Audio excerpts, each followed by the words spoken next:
The Mark Thompson Show. Sadly, it's late, but always love him. Better late than never. He is the magnificent one. He's forgotten more about politics than most of us will ever know. Michael Shure, everyone. Hey, apologies to you and to Kim for my tardiness today. Fine. We're just glad you're here. I'm glad I'm here too, and I'm sorry, and no one wants to hear the tales of my woe, so I won't share. Well, you say that, although I mean, 30 to 45 seconds of the tales of your woes. Now I want to know. Stupid, and I'm trying to be a better person. I really, I'm here to talk about politics. I'm All here right, to good. Well, so let me get on to it. The story is not good. Neither of you are missing anything. Okay. Delighted to Right. tell Well, I it. believe that I'm sorry. Is it would snowing tell where you us are? he actually had a No? story that was good. Is it? I don't think it's not snowing where you are, is it, Michael? No, it's not. You would know if there was a good story. I promise you. Yeah, that's what I'm saying. I think Michael really would be like straight with us about that. He would say, okay, Yeah. All right, look, it's been a year. We're fighting a proxy war in Ukraine. There is continued articulated support for Ukraine. It's articulated by the president going there. It's articulated by the weapons and humanitarian support. The monies are substantial with a capital S. Assess this situation for me and for us, and also if you can, because this is just so much your area, the political aspects of this, the sharp edges politically for continuing for now the second year in Ukraine. You know, the militaristic, obviously, analysis is not what I would be counting on me for. I do think that you're seeing a president, an American president, speaking forcefully in a way that he had not before. As a matter of fact, even his relationship with Zelensky at the outset was looked at as questionable, Biden and Zelensky.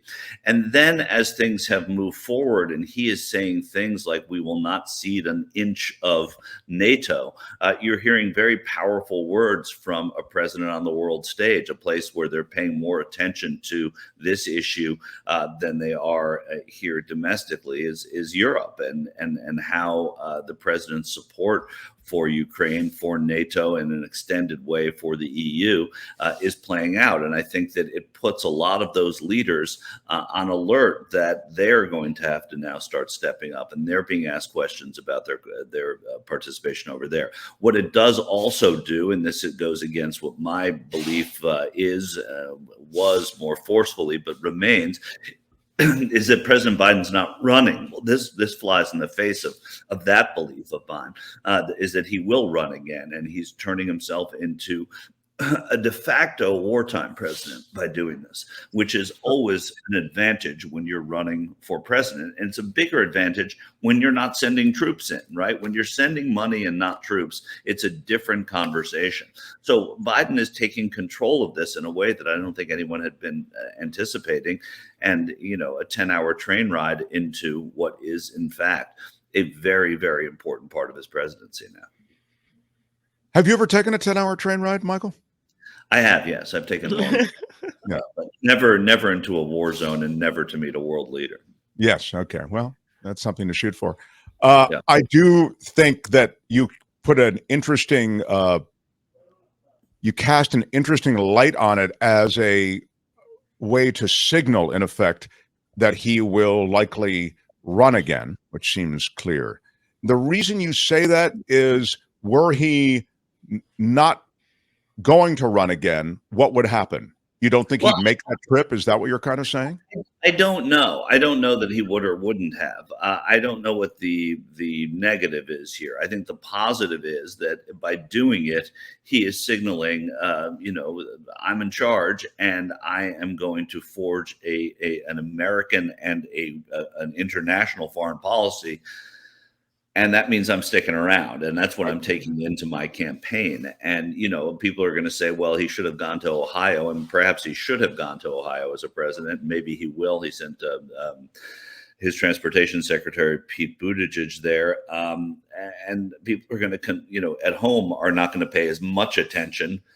the dollars are getting a lot of attention, but I think this is saying that I'm a strong president. And look, his numbers are bearing that out, and the reaction to his move there in polls, if you can believe polls, and I'm not sure that we can entirely believe polls, but his polls have gone up.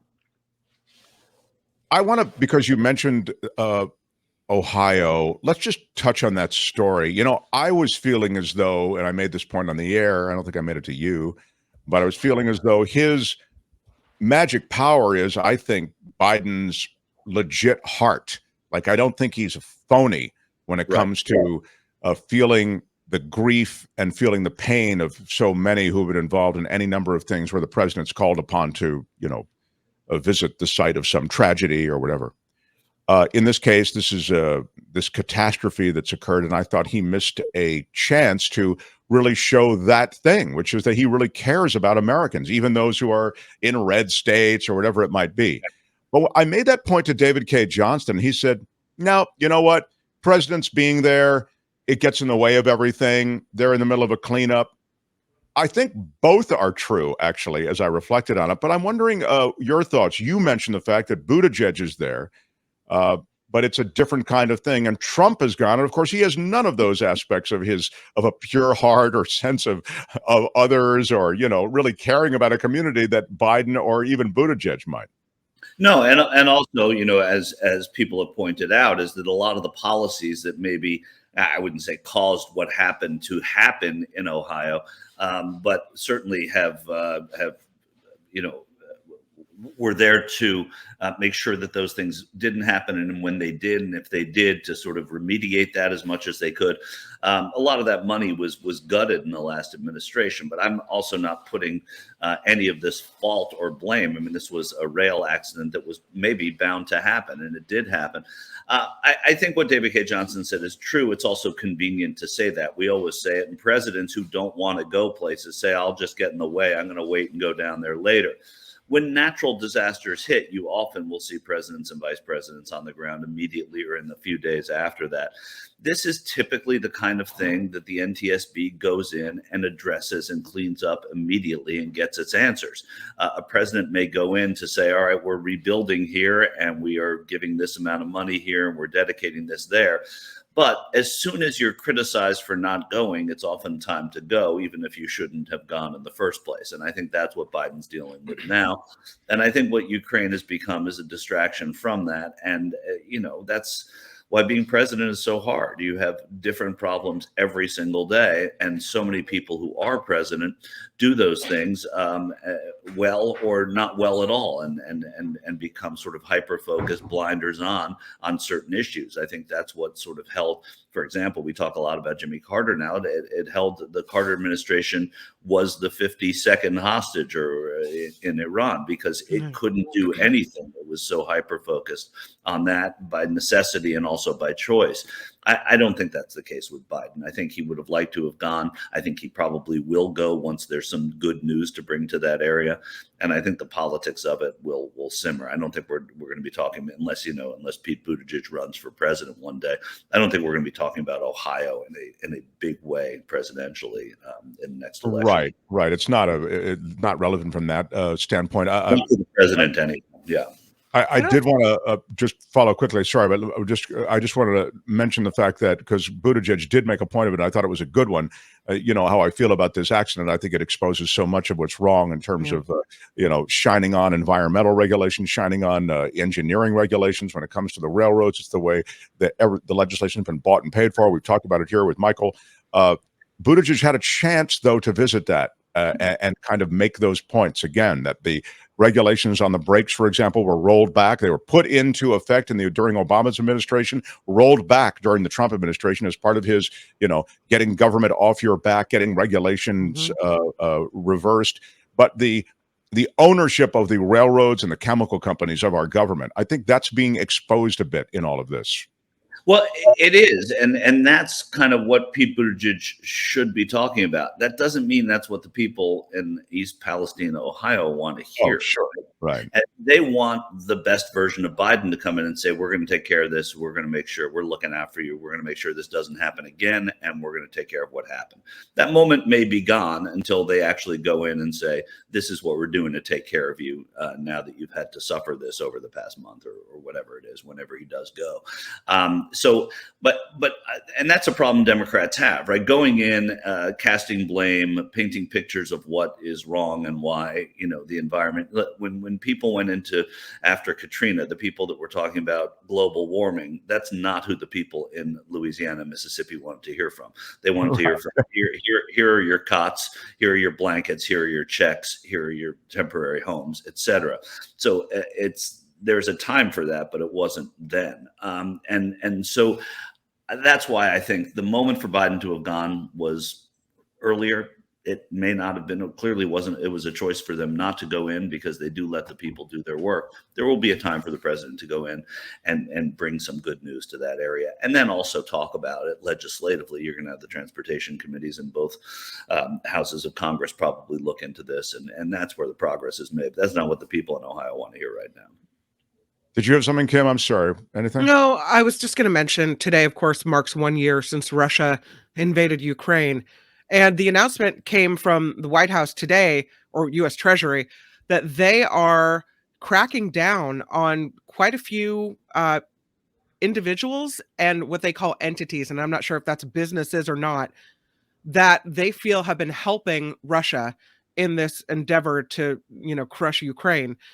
So apparently this is both Russian and third-party actors across Europe, Asia, and the Middle East supporting the war effort. They've got 22 individuals, 83 entities that are now they're putting sanctions on. Yeah, and that's sort of how, if you remember at the beginning, they were doing it with the wealthy yacht owners and seizing properties and things like that. Entities are generally shell companies made up and started by a lot of those oligarchs in Russia and now outside of Russia that create business to help Russia, and that's why crippling them was seen as the best way to get at Putin, who seems resolute, and to go after these people, because once they don't support Putin, he has no place to go. Now, getting that done, obviously very difficult and above my pay grade, but this is a continuation of that original strategy, which I think played well publicly, but also I think, put Putin on alert that, people are going to be going after the money and where it comes from. If you want to exist in this sort of oligarchical world, you should do it without bombing Ukraine and just go back to how it was before, because that's a big source of his power. The final thing I just want to mention to you, Michael Shure, is related to the former president. Just yesterday, a U.S. judge is ordering former President Trump to be questioned. This is in a pair of lawsuits against the Justice Department and the FBI by two former people working for the FBI. They say they were the targets of an improper political pressure campaign by his White House. Essentially, they were wrongfully terminated. That's one of the things they're suing for. Yeah. U.S. District Judge Amy Berman Jackson deciding that FBI Director Christopher Wray also must sit for a deposition by attorneys for Peter Strzok and Lisa Page. They're the two that were among a group of FBI employees that exchanged text messages, you'll remember, critical of Trump during the 2016 campaign. And they were also involved in investigating Trump for Russia ties, but they were also involved in looking at the Hillary Clinton email situation. They were FBI agents.